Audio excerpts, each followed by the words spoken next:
Many years ago as a kid I played this game and I fell in love with it. Now as an adult I'm still in love with the game. It's so nostalgic that a single tear ran down my cheek as I played in Jellyfish Fields. So to see everything so crisp, so perfect, so colorful, I found myself lost in awe. And with that moment, all my childhood memories came back to me. From avoiding the waters in Goo Lagoon to sliding in Sand Mountain, I got to witness a huge change. But is it a change for the better or for worse? In my opinion, this game is perfect. But I cannot ignore that there are some minor problems I found within the game. Although I had and still am having a great time playing it, I would love to go over the 3 main points for this game, and that's story, gameplay, and level design. So without further ado, let us begin. But warning, there will be some spoilers, so you've been warned. Wouldn't it be great if we had real robots to play with, Patrick? The story here is quite simple, yet has a lot to offer. I don't want to spoil much since I have a bad habit of spoiling things without knowing that I spoiled something. But if you didn't play the PS2 version, then I'll summarize it for you. The story is about SpongeBob on a mission to save Bikini Bottom. And along the way, you'll be able to play as Patrick and Sandy and meet all the other characters you know and love, such as Larry the Lobster, Bubble Buddy, Mrs. Puff, and Mr. Krabs. Even though it's not the real Mr. Krabs, but yeah, you can meet him. All wanting you to help them in their own way. From collecting objects to rescuing civilians, there's a lot to unpack here, and that's a real good thing. Patrick. So we put the toy robots in here. Compared to the original, it's definitely more improved graphically and more fluid from the PS2 version. And playing as other characters, you get to see a massive change in their own gameplay, input time, and reaction time. Let's look at SpongeBob. He has a variety of attacks ranging from normal attacks, Bubble Bash, Bubble Smash, Bubble Bowl, and Bubble Rocket, aka Cruising Bubble. With all that in your arsenal, you have to use everything you learned to fight off different robots. Like how Patrick is the only character with the ability to pick up items such as watermelons, ice blocks, totems, and enemy robots.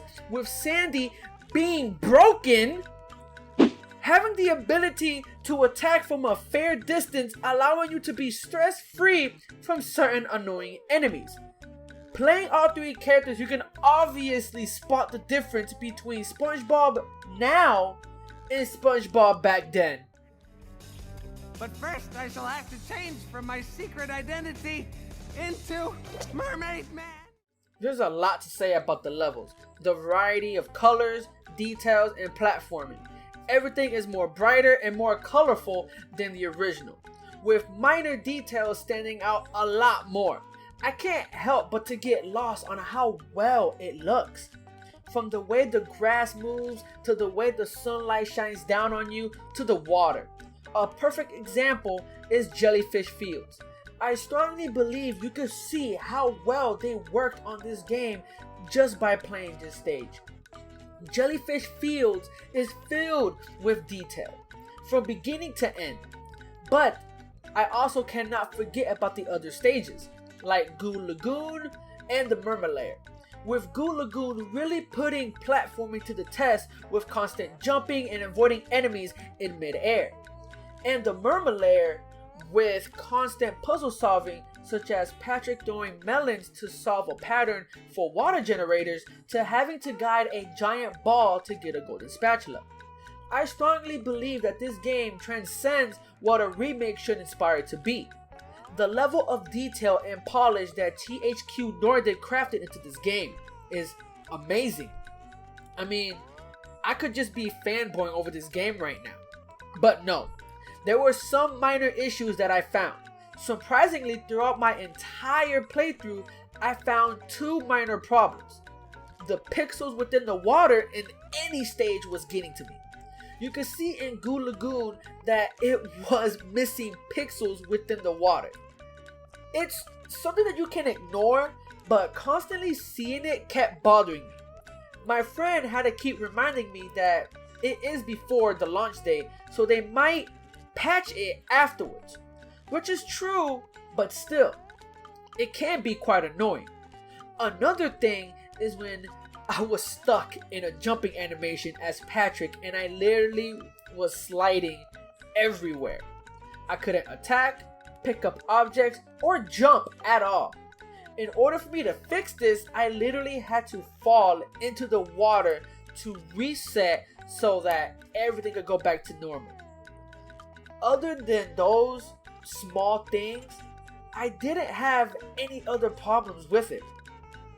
Besides all that, another good thing is that you are allowed to backtrack, especially if you're trying to 100% the game, since you'll have to unlock different moves for SpongeBob in order to get more collectibles, such as going back to Needlepoint after unlocking the Bubble Rocket to get a golden spatula, or going back to Jellyfish Fields after learning the Bubble Bowl to obtain one of Patrick's missing sock. It gives you replayability that it won't make it a total chore. White clothes in the washer with a red sock. Everything I own turned pink! Pink! I love this game. I truly do. To have the opportunity to literally play my childhood was very nostalgic for me. To witness such change brings a tear to my eye. And for that, I highly recommend this game at full price. Even though the story is simple, the levels and the way they were designed and the puzzle solving really made things challenging.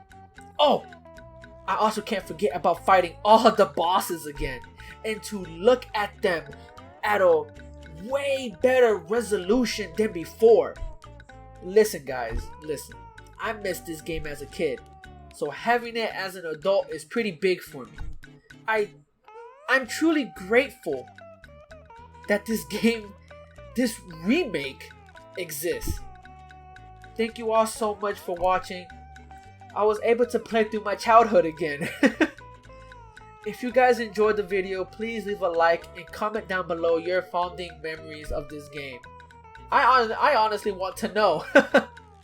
If you're new and you like what you see, then please subscribe and turn on the bell icon so you won't miss any videos that could be coming up soon. And as always, I'll see you all in the next video. Peace!